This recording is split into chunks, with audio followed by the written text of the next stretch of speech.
Welcome back to another episode of Play by Play presented by the 419 Grind and Win or Lose Sports. Today's guest is a Toledo native, a Toledo, I want to say legend. When it comes to basketball, that's what you are. I mean, especially coming from Sky High School, probably one of the most storied high school when it comes to sports, especially on the basketball end. Chris Darrington, welcome to the show. Appreciate it, man. Thanks for having me. So I really want to dive into your background as far as starting basketball, Right. High school, college, and you played some professional before the Wrangler. So talk about your beginning, like starting into basketball. Like, what made you start playing basketball? That's a good question. A lot of people really don't ask me that. You know what I'm saying? So, but I got an older brother. Shout out to my older brother, Owen. Okay. He played for Scott as well. Oh, did he? Yeah. What year? 2009. Okay. Yep. So he's a lot older than me. Yeah. But I just remember him at his games, or him going outside to go play basketball, or him being at the YMCA playing basketball. Yeah. And I could never play. They never would let me play because I was like, he's 10 years older than me. Yeah. Almost 10 years older than me. You know what I'm saying? Yeah. So I'm like, man, like I want to be able to play. They used to be like, you too small, you can't play, like you don't know what you doing. So they always kind of like turn me down. So like as that happened, I just told myself, and I had told myself from that point on, no one's ever gonna tell me that I can't play ever again. You know what I'm saying? So that like once they used to tell me I couldn't play or I couldn't be on the court with them, I developed that mentality like no one will ever tell me this again. They're gonna let me play and I'm gonna be the best player out there. So that was my mentality. I don't even know if my big brother even know that, but that is the reason why my dad obviously had me, doing some different type stuff, but yeah, my big brother is the reason I wanted to be out there because they was telling me, no, I can't play and you're not good enough or you're not big enough. And I'm like, no one will ever tell me that again. Right. You know so you end up going to Scott. Yeah. So I went to Scott. My whole family went to Scott. I didn't want to go anywhere else. Funny story. I was almost going to Rogers. She sent my paperwork to Rogers out of district. Shout out Coach Key. She had to talk to Coach Key, who played a major role in my life and my development. He talked her into letting me come to Scott. And she said it was eventually the best decision that she ever made to allow me to go to Scott. She didn't have any issues out of me. Like I love being at Scott. Like it was just like it's like a family. It's a family community. You got the support from the city, and I just think the city of Toledo is better when Scott is doing well. Like whether that's football, basketball, track, any band, in any sport, anything that Scott is involved in. When Scott is doing well, it really shows good for the city. It does. I went to Sky High School, 96. So I'm a little more seasoned than you. But like going to Sky, it made me feel like dang, like this is culture here. Yeah, this is real like black culture here. Not to say that any other school don't have it, but Sky had a different feel to it. And then when you go into the field house and you see all the trophies and the pictures on the wall, Melvin Newbern, Truman Clater, the 90 state championship team. So, and it's like you said, it's definitely culture because in my era when I was going into high school in 2011, it was like you had people, you might get into a fight every day, or you might get jumped, or it's this going on, or it's this going on, and you walk in there and you like, man, like this ain't like what they was saying. Like, not at all. You know what I'm saying? So I always was excited to go to Scott because, like I said, I was around the practices with my brother and Coach Sub, RIP Coach Sub, and I was just always up at Scott. You know what I'm saying? So I always wanted to go there. I didn't want to go to any other place, you know. So, but I'm also grateful that I went to Scott. I feel like it kind of prepared me for life.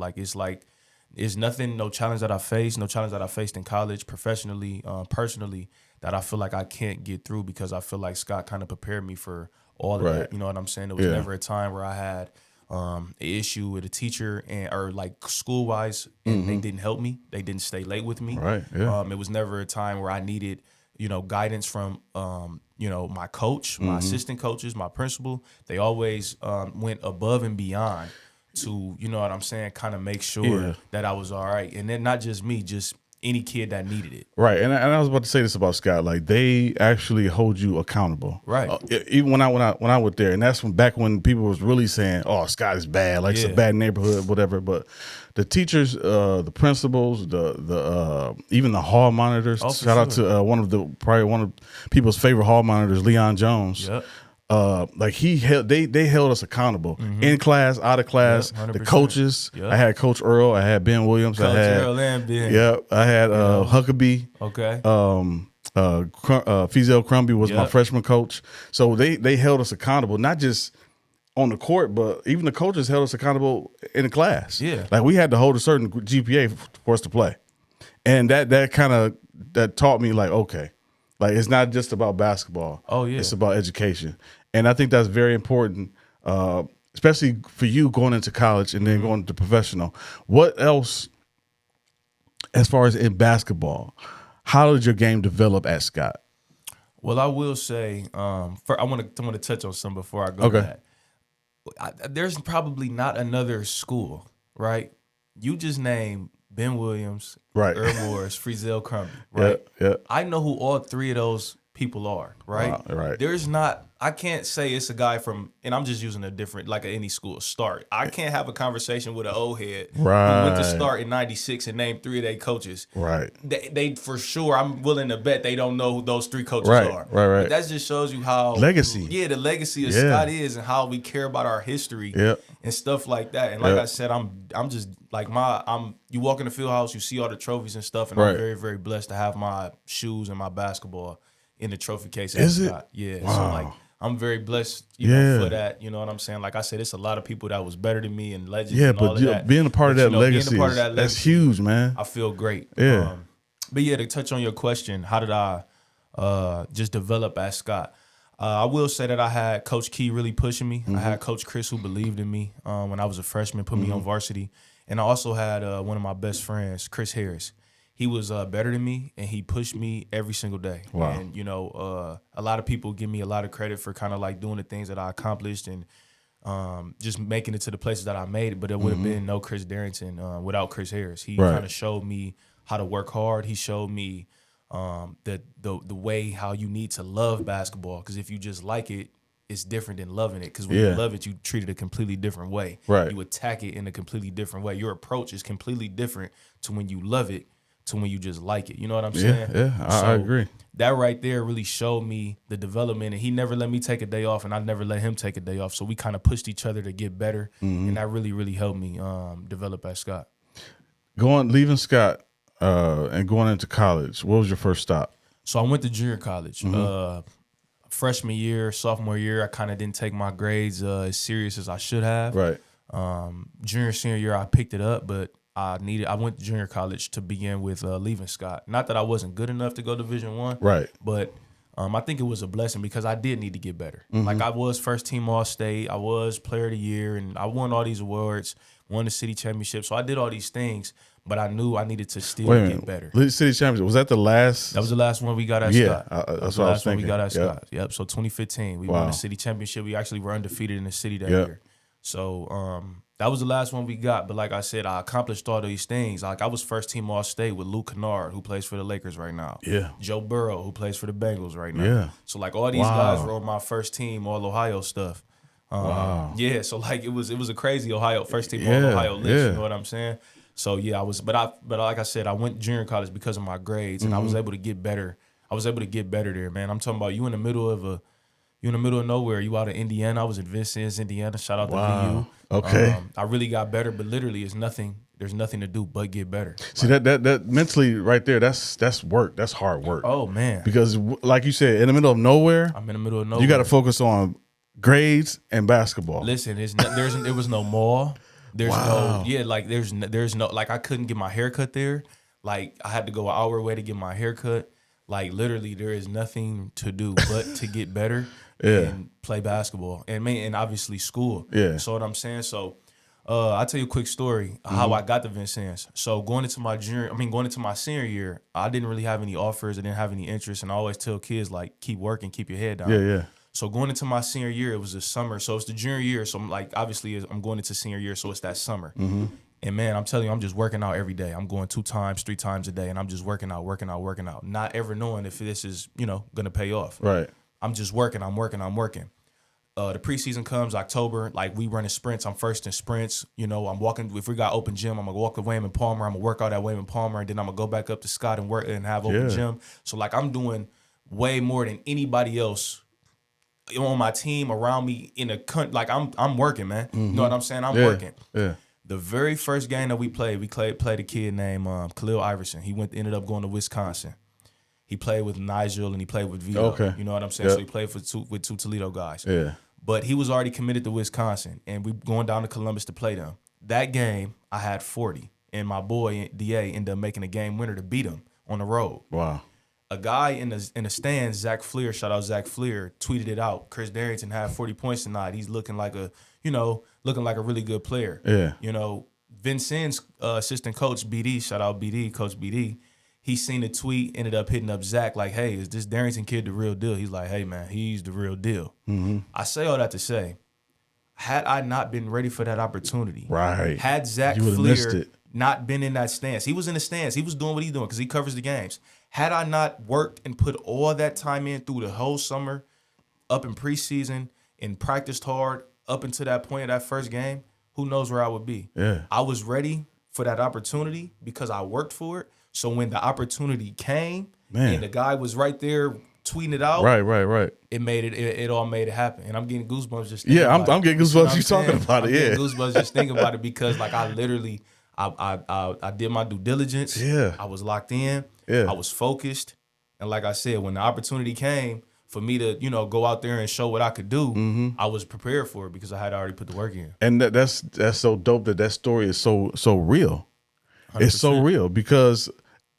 Listen, when I was in high school, my father played basketball, right? He was known as Doc at City Park and all over the city as one of probably the best shooters to shoot in Toledo. When I was in high school, I didn't take the game came so easy to me. Right. I didn't take it serious. I was playing anywhere and everywhere, but I never. I loved the game. But I liked the game, but I didn't love the game. Yeah. And I still love the game now today. I still go shoot every morning at the YMCA, West to the YMCA. But during that time in high school, I didn't take it serious.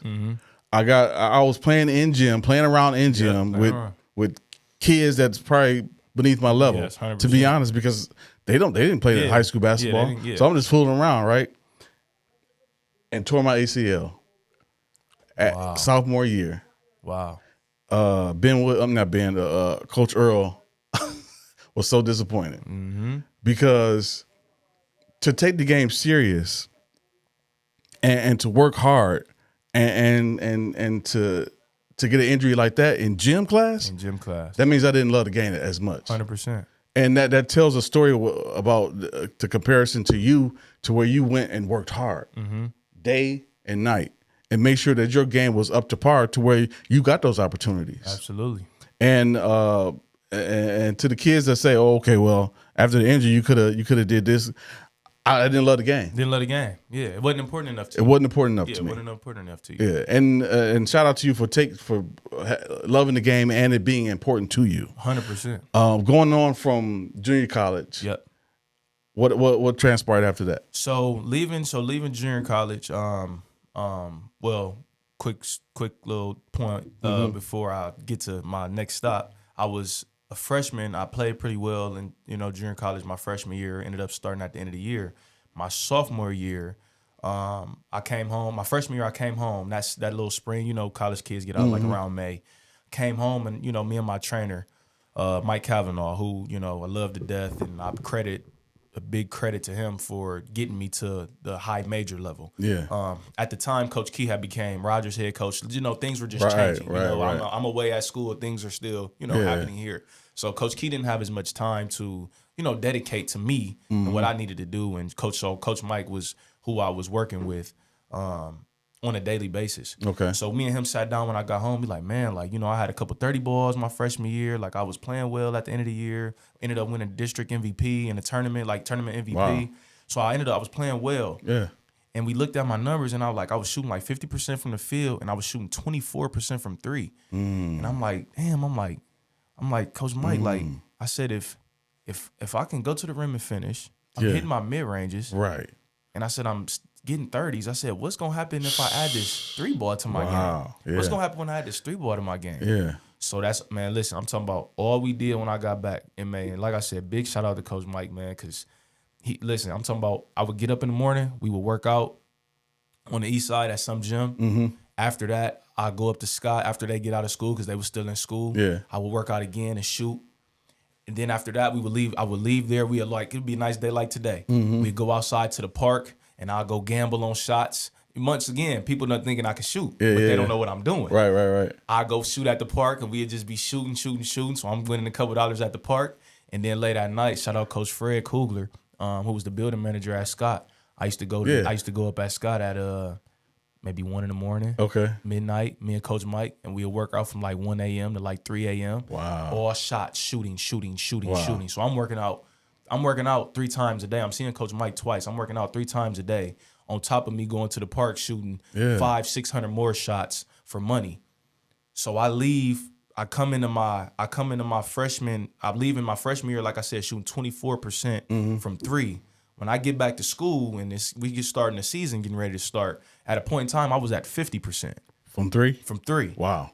And I'm talking about, I went to Maine that summer with Coach Mike, and I'm talking about all we did was shoot threes. Because I feel like this now when I tell the kids that I train, that I work with and mentor, if someone goes under your screen, meaning if your ball screen is set for you and they don't go over it with you, they try to just meet you on the other side, they're disrespecting you. Oh, yeah. They're telling you that you don't work on your game.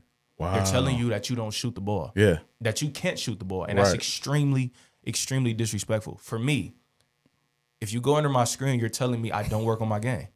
You're basically disrespecting me. Yeah. So I'm going to shoot it every single time. Right. And I'm going to make it and let you know, don't ever disrespect me like that. Yeah. You know what I'm saying? So that was my mentality when I left junior college. It's like, bro, if I could just figure out how to get a 3-point shot, I turned myself into a high major prospect. So like I said, man, leaving junior college, I ended up averaging 20 a game, shooting. I think it ended up at like 43 or 44% That's from 3, high. which is really, really good. Yeah. And it's a 20% upgrade from what I was doing my freshman year. Yeah. And it took a lot of reps. It took a lot of shots. Like I'm talking about, like I said, 3 times a day that I put it in. So I left there and I had offers from NC State, had offers from Memphis, had offers from Mississippi State, Oregon, had offers from UNLV, had offer from Toledo. Like I had the whole MAC. I had obviously I had Tennessee.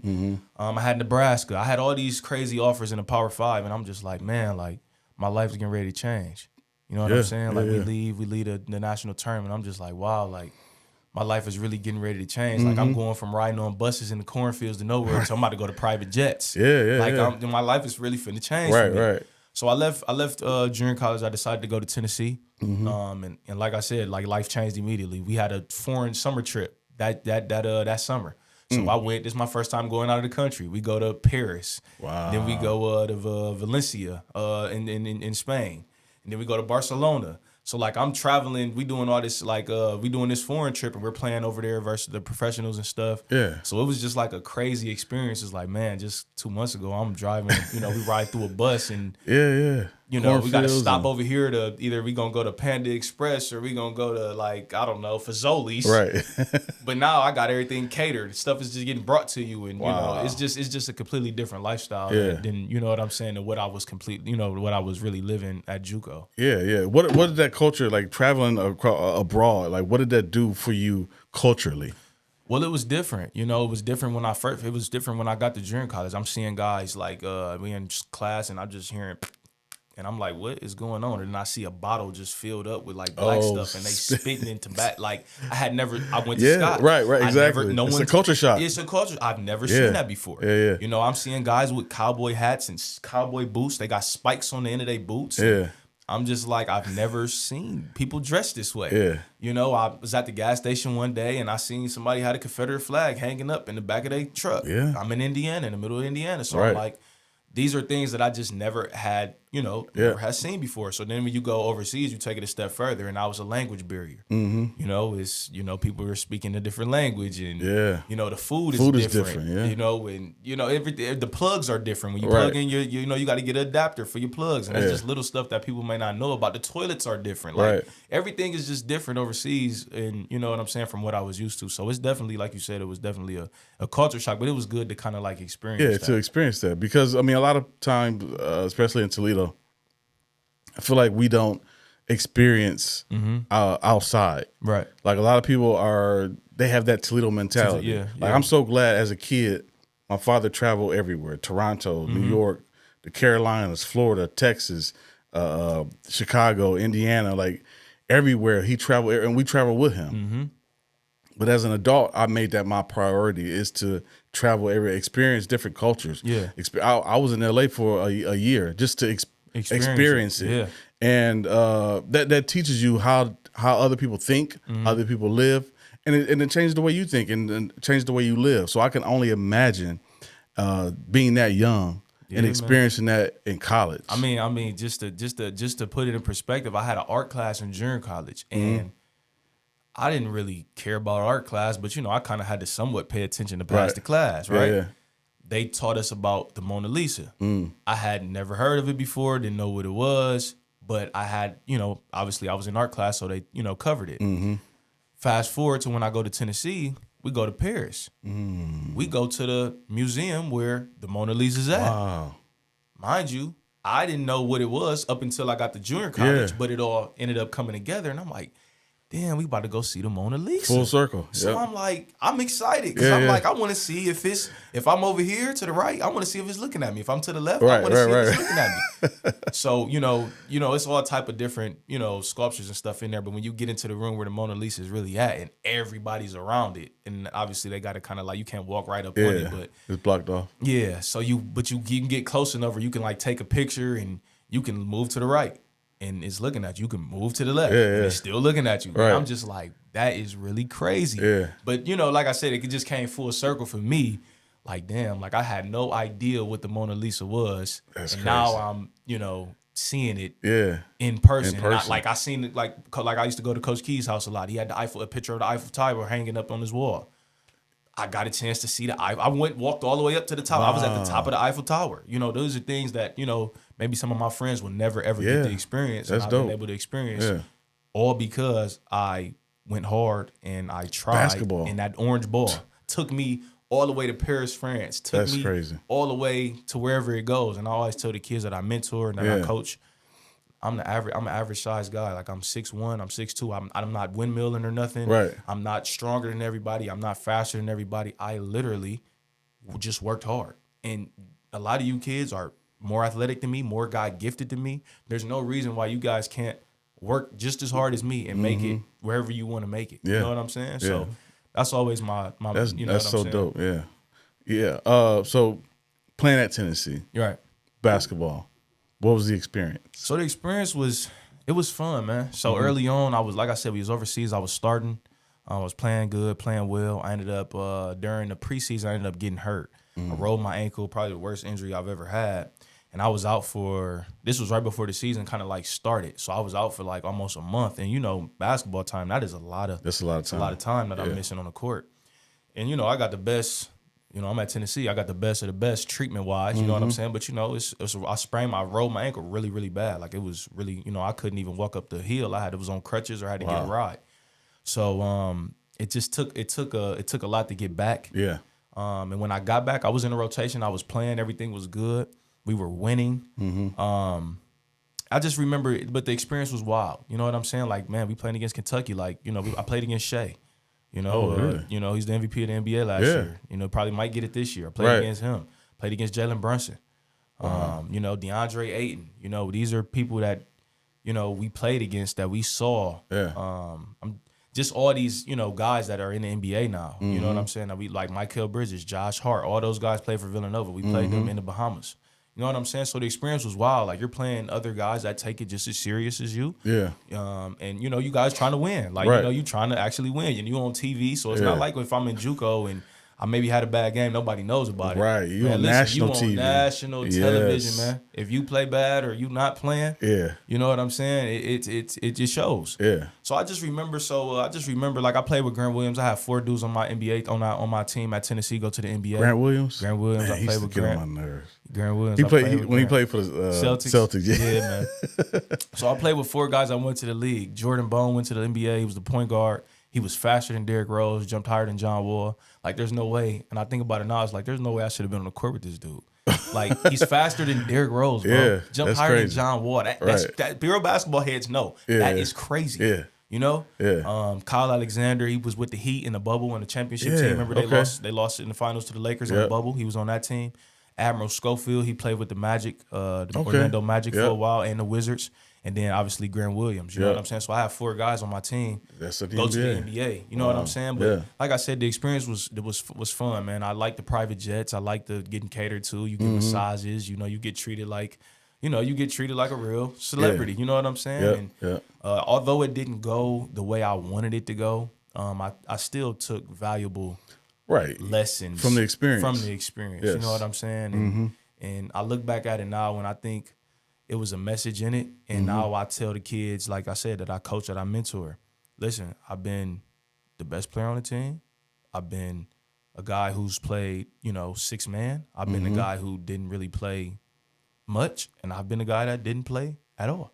Yeah. So whatever you're feeling, whatever you're experiencing, I've been there. Right. Rather you the man, rather you the second man, rather you the spot minute guy, or rather you don't get in at all.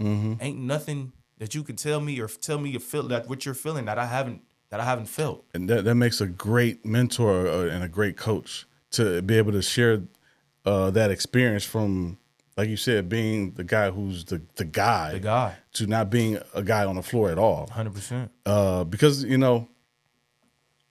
there's a lot of coaches out here, or I won't say coaches, trainers who don't have that experience and try to convey to the younger guys like, okay, you can be this, you can be that. But if you don't have that experience, you really don't know. You really don't know. You can't. It's really hard for you to really kind of speak on that. You know what I'm saying? Yeah. So, like I said, I'm able to really speak on it from experience. Yeah. Because, like I said, I've been there. You know what I'm saying? And then not playing in front of the whole world. Right. Yeah. The whole world. Yeah, so it's not like, just here and just over there. Like everybody knows, because everybody's obviously, they were rooting for me. The city was rooting for me. Of course. Yeah. So that was a really, that might have been the first time I think in my life that I actually experienced depression. Yeah. I had never been depressed. I was always a happy guy, always happy. But I just remember a lot of days just not playing. Basketball was always my outlet. And I just remember not playing, and it's like, damn, bro, like, where do you go? Like, when my outlet isn't my outlet anymore. So, like, I would just go after the games. I would just go to my room and just sit in the dark and just sit there and just pray and, you know what I'm saying, and just ask God to kind of just push me through it. And I just remember thinking, damn, just 4 or 5 months ago, everybody in the country wanted me. Right. Every school calling Coach Key, wanted me to come there, wanted me to be here. And it's like, nah, like, y'all think I'm not good enough, or you know what I'm saying? So I just had a lot of that. I had a lot of that, and I was just grateful for my family, like, who always stayed in touch with me. Grateful that my mom raised me in a church that made sure I had a strong foundation in my faith, and I stuck with that. You know what I'm saying? So, had I not had that strong foundation, from being a young man, just being in church at all times, and always understanding that whatever I accomplish, good or bad, I got to give it, you know what I'm saying, to God. I don't know if I'd have made it through that.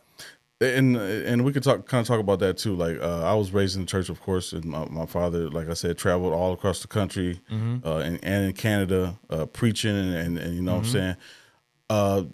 That plays a big part in who we are. It does. As men, especially. Like, how does that play a part as far as you being a basketball player, a professional basketball player? How does faith go into that? Well, I feel like I've been able to accomplish, a lot of things. I don't think I've been able to do it alone. I think that, God has always been number one in my life, whether times are going good or bad. Right. I think that he knows that I was going to be consistent. Like, I was always one of those guys, like, and I still am to this day, it's like, I want to pray consistently.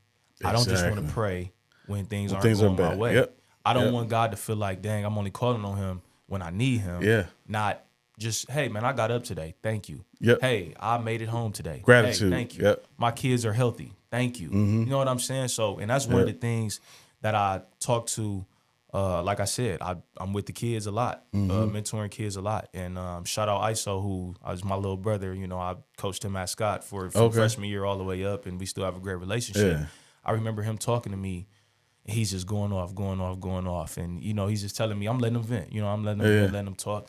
And he's like, I've been praying, and I've been and I've been trying to do what you told me to do, because he'll listen to me. And he's like, I just don't know. And I'm like, ISO, I said, I said, you telling me everything that's been going on and everything that's wrong. I said, ISO. I said, you telling me what you need from him and, what you've been praying for. I said, have you ever just prayed to God and said, hey, God, what do you need from me? That's deep. What do you need from me? Instead of me asking, like, hey, God, can you do this? Can you do that? Can you do that? I'm like, ISO. Pray to God and you ask him, what does he need from you? What do you need? What does he need you to do? Right. And then you listen and then you try to go forward in that situation. But so that was one of the things that I always try to like I said, I told ISO that. That was, like I said, my little brother, love him to death. But like I said, faith has played a huge role in my life. Like I said, not even just basketball, just in everything. And I sometimes I just surprise myself with some of the things that I'm able to accomplish. And I'm just like, bro, like I never would have thought in a million years I was going to the SEC when I was leaving Scott. Yeah. Like I knew I was good. Right. But I'm like, SEC is SEC? Like, right. One of the biggest Power Fives. Yeah, for sure. So like I said, I stayed with my auntie. Stayed with my auntie. Love her to death. Call her mom because she was there for me from the beginning. Still got a great relationship with her. Still got a great relationship with my mom and dad. But my auntie, she was married to, shout out Oscar, who just passed away. He was a pastor as well. Okay. So Sunday mornings, it wasn't really nothing to talk about. Like it was just Right. It was just normal for me to get up, go to church. Go to church, Yeah, like Oscar preached sometimes. He was always in the pulpit. I might be up late at night, 2, 3 in the morning. I see, him at the table reading the Bible. So I was just around it. You know what I'm saying? I was around it, and I like it. I like church music. I listen to church music before we play. Yeah. You know what I'm saying? Like I'm really fully invested into that part of my life. Yeah. So going from Tennessee back home to Toledo to play for the Rockets. We don't have to talk about the transition, why that happened, but the experience in Toledo. The experience in Toledo, man. I thought that I had a good time. Like I was happy to be home. I really was. Like I was going from like I said, I was depressed leaving Tennessee, man, and like I wanted to kind of like just needed a fresh start. And I was happy to come home. At the time, it's not like how it is now, like where you transfer, you immediately eligible. Right, yeah. At the time, you needed like a waiver, or I was gonna have to sit out. And if I would have had to sit out, I would have sat out that year, and then the next year I would have played. That's when COVID would have happened. So I would have ran right into COVID, and my senior year would have got ruined. You know what I'm saying? So my coach was telling me to sit out. My junior college coach was telling me to sit out because he was just like, Chris, you can get your master's degree, which. Looking back at it, he's probably was right. You know what I'm saying? He was right. But I'm just like, Coach, I can't go through another year sitting out. Like I just like mentally, I can't withstand that again. You know what I'm saying? Yeah. So I told him, I'm like, no, like I don't want to sit out. So I ended up getting a waiver. Oscar was sick. He had a lot of medical issues. NCAA granted me a waiver, let me play my senior year out. I had a good time, man. Do I think it was? I wish I would have been out there a lot more. Yeah. But I understood the business of it, like.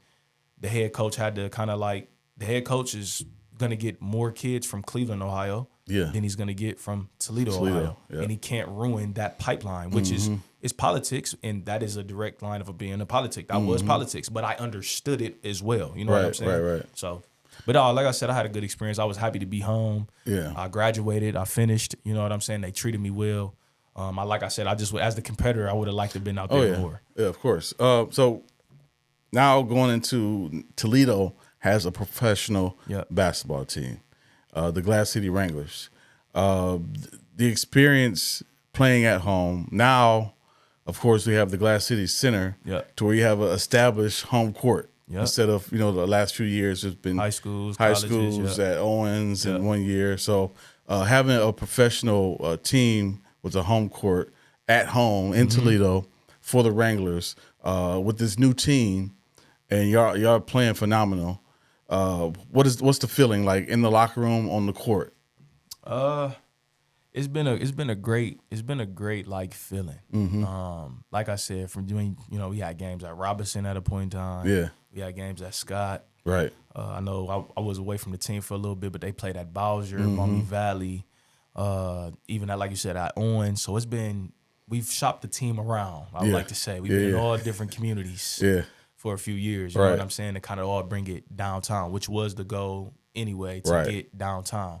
And I just tell you, man, just leaving the game, downtown. Like when we leave out of the park garage, Feels different, right? Feels different. Yeah. You just feel like, damn, like I'm a real professional. Yeah. I'm a real professional. Like it's the mud hands right next to it. It's the lights. You know, like we had a game on Saturday night. Downtown was lit. You know, everybody out at the bars, and it was just like, damn, we lead a game, and it's like, damn, you know, let's enjoy the fun, you know. But it's been a great time, man. Obviously, just playing with your friends, obviously making new friends, and like I said, we talked about it a little bit off air, but just having, we always had the guards. We had, you know, myself, we had Clemmy, we had Pratt. Right. We always had the guards on the team, but now we're starting to really get some size and some bigs, which is kind of like, you know, just separating us. You know what I'm saying? It's separating us. So, like I said, it's been a great experience. We got a great coaching staff. Shout out Coach Sco, the head coach. Shout out JB, Trey. JB is the head coach at St. Ursula, actually. So he's he's taking time away from his program, you know, to come and help us. And that's a good friend of mine to come and help us.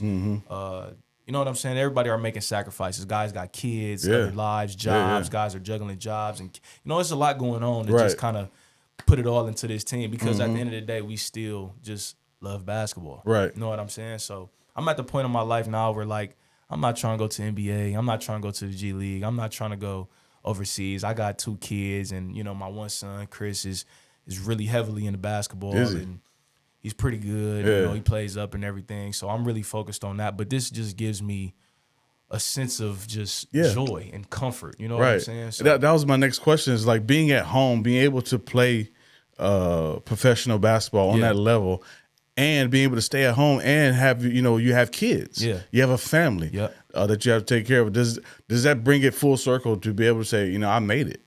I think it does for me. And I think everybody's definition is different. Right. And I feel like their opinions are they're completely irrelevant to me. Right. Because that's not what you wanted for, that's not what I wanted for my life. You know what I'm saying? Like, what your expectations aren't my expectations. And I think a lot of people, and I tell the kids that I mentor, a lot of people have higher expectations for you than they do for themselves. Oh, wow. Yeah. They're holding you to a standard they don't even hold their self to. Yeah. So I don't really care what they really have to say or think, because once again, they don't even care about their self that much to try to hold their self to that kind of standard. That's real. You know what I'm saying? Yeah. So, but like you said, it does bring it full circle. Like, my son was at the game the other night. Like, got a nice picture. I was looking at the stat sheet. He's sitting next to, like, he's standing next to me. Yeah. Like I said, it's definitely been it's been a good thing. I had it was a hard about 6. It's been a hard, like 5 to 6 months. Like I said, I lost some very important people in my life.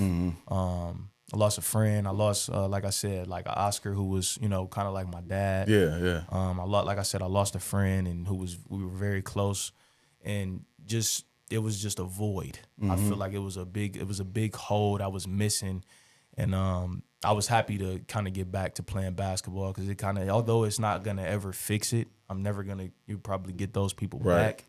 But just to have something to kind of lean on during that time is something I can be doing active. You know what I'm saying? Active, because, you know, when you losing people, you know, sometimes you can kind of sit there and, you know, kind of just sit there and feel for yourself. And I'm not saying it's wrong. I'm not saying it's right. But, you know, sometimes you get into that hole where you just, you know, feeling down, and it happens. You know what I'm saying? So I'm just grateful that I'm back playing basketball.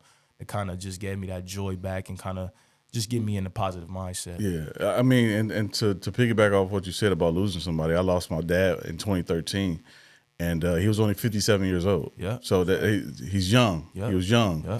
And so at that point, I did the same thing. I was in a rut. I didn't know how to get out of it. 100%. But I think getting back to work and getting back to working out, like, basketball is my workout. Yeah. People ask me, like, well, like, what do you do when you go to the gym? I hoop. Yeah. Even if I'm by myself, I shoot up shots. I run up and down the court. That's my workout. And that is a workout. Right. You know what I'm saying? So that's my outlet. Music and basketball is my outlet. And this right here, having conversations with people like you who are like-minded and you know, love the game of basketball, and that's how I got out of it. That got out of the rut, especially basketball. Yeah, because I can put on some music, and I'm saying just good. Yep. And like you said, basically we both lost our dad. Basically, you know what I'm saying, and you just expect people to be there for you, and they're not. And they're not. Yeah. And it's kind of like, I would have been there times 10 for you. Yeah. I would have made sure you was good times 10. Mm-hmm. And it's like, damn, when I need you, you ain't really nowhere to be found. And I kind of sat back and thought about it, and I said, this person will never understand what it's like to lose a parent until they lose a parent. Yeah. And then they probably are gonna snap like, damn, like what I was like, how I left him or just wasn't there for him wasn't cool at all. Right. And I was just about to say that. It's like the people who you thought would be there are not just not there, but they run away. Correct. They run away, like you said, and they run away, and it's like, this is when I need you most. Yeah. Kind of like you losing a parent. This is somebody you live with every single day. Every single day, yeah. Just talk to every single day. Like, it's hard for me to even go to his house today. You know what I'm saying? And I want to talk to my mom about it, but she just lost her husband. Oh, yeah. So it's like, I feel really like I'm disrespecting her, even bringing how I'm feeling about my person not being there for me. Right. She just lost hers for 30 years, and she can never get him back. Yeah. I really felt like a bad son if I'm bringing like how I'm feeling. Yeah. And I sometimes I do it and I apologize. I'll be like, Ma, I know whatever I'm feeling, you feeling times 50. Right. But I got to talk to you. I got to let it out. Because I just can't, like, once you said, like, not only were they not there for you, they ran away. Yeah. And I found that prayer has been my avenue as far as, like, if I don't have nobody to talk to, I just talk to God. But before we close out, I want to do two things. First of all, I want to ask you, like, where do you see the Wranglers going this year and beyond? Yeah, as far as winning and as far as the team. Well, I think that I think the sky's the limit. I think we got the players. I think we got the guards. I think we got the bigs. Early on, we had some chemistry issues, but that comes with any team. Yeah. Comes with any team. Especially trying to get to know each other. Yeah, new guys trying to get to know each other. I think we're all starting to buy into the roles that the coaches have for us, the staff, the vision that they have. And I think that as long as we're all doing our job individually, which obviously makes it easier to do it collectively, I think the sky's the limit. Like, I don't really see a team beating us in our region. I think we're going to advance to wherever we're advancing to after this. But as far as for the playoffs, I think playoffs games are going to get really fun. My thing is always, I like it when things are tough. Right. Because, like, everybody can make a shot when it's going good. Everybody can talk trash when it's going good. Yeah. But, like, what you going to do when you down 6 with 2 minutes, or you down 3 and you at the free throw line and you need all 3 free throws? What you going to do? Yeah. You know what I'm saying? I've shown to my teammates that no matter the pressure situation, y'all can count on me. Whether it's free throws or there's no time on the clock, whether it's a shot that needs to be made, whether it's a stop that needs to be had, they can trust me and know, like, you know, Chris gonna be here for us. Like, Chris gonna come through. You know what I'm saying? So I definitely feel like we have no issues as far as going forward. But I also think that I like the Glass City Center, but I do want to get to that Huntington Center. Ooh. And I kind of want to grow it to that. Oh yeah, you know what I'm saying? Yeah. The Mud Hen's been down there. Like I said, the Walleye been down there. They have a plan, so they show us it is possible. Okay, it is possible. So, like I said, I want to get to that Huntington Center. That'll be dope. So my last question is, this is something I ask everybody at the end of the show is, like, gratitude, like I said before, it plays a big part in my life. And every morning I'm thankful, you know, for just being here, you know, still being here. 100%. So what are 3 things that that you show gratitude for? 3 things that you're grateful for? I would say, first off, my family, including my kids, obviously. I'm a big family guy. I just think that you need your family. Yeah. Period. Yeah. I think they're going to love you unconditionally. Yeah. You know, my family loves me. That doesn't mean they've never told me I was wrong. Right. They also told me I'm wrong when I'm wrong. You know what I'm saying? But they love me no matter what, good or bad. And you know you can depend on them, and you know you can count on them no matter what, whenever you need. So that's one of the things that like I said, what is it? Gratitude, correct? Like, that's one of the things. Just being able to wake up and do normal things on a daily basis. Yeah. Just being able to get up and go brush my teeth for my own self, or get up and go work out for my own self. I'm able to do that. I have, 2 legs, I have 2 arms and all my fingers and everything. And I think a lot of times we kind of could take that for granted. We do. when you're an athlete, you got a lot of injuries. Yeah. Sometimes little tic-tac stuff, like you tear your ACL, you don't really appreciate your knee until you ain't got it. Right, You don't appreciate I broke my finger. You don't appreciate your little pinky finger until you ain't got it.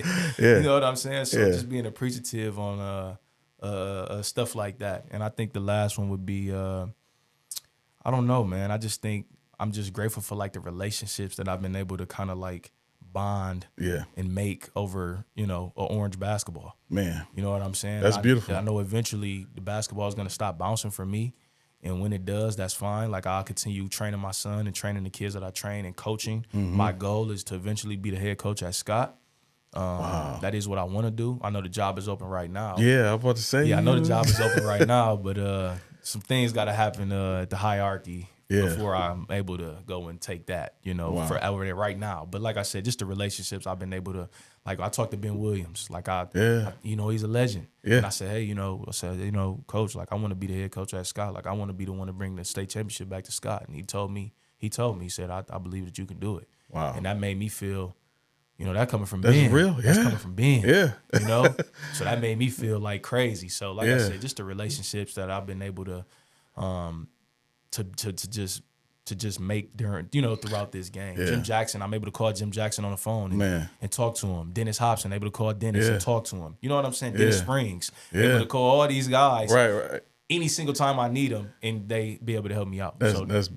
That's dope. And I love all those guys. All those guys. Yeah, Jimmy, Dennis, Sean Reed, all the Toledo. Yeah, Kugler, all the Toledo legends, and the ones who actually give back. Like, people don't know the relationship that Jimmy has with certain people in Toledo. Yeah, and it's only a certain amount of people. Yeah, like I can call Jimmy. Like, Jimmy was probably the second person that I ever had on my podcast. And he told me, anytime you need me, just call me. Yeah, that's beautiful to have that relationship with Jimmy's him. a great guy. Great guy. Scoop Williams. Oh yeah. And Anthony Glover. Yes. Me and his son is super tight. Really? Yeah. Me and Anthony's son is Glove's son. Me and his son is super tight. Yeah. But like I said, I love Anthony Glover. Yeah. The Art Millers of the world. And, yes. You know, all those people, man. Like, I'm hip to all those guys. That's crazy, Truman, man. I can hit up Truman. You know what I'm saying? All these people, all these Scott legends. Right. Like, I just love them. I love them all. You know what I'm saying? I just love them all. That's dope. That's dope. But I want to thank you for taking your time out and being on the show. This is actually the first play-by-play episode I've done in studio. Okay. So you're the first guest to be in studio, and I appreciate you. Shout out to the Glass City Wranglers, and hopefully y'all win that championship this year. Yeah, appreciate you, man. Appreciate you for having me, man. I like your setup, like your whole thing. I want, praying for continued success on the show. Thank you. You know what I'm saying? You might even inspire me to start my own. You should. You should. I appreciate you, man. Hope to see you at some games. And like I said, y'all, keep supporting this, man. Shout out to the city. All right. Thank you. Hope y'all enjoyed the show. Make sure you subscribe on YouTube. Follow us on all social media at the 419 Grind and at Win or Lose Show. We'll see you next time.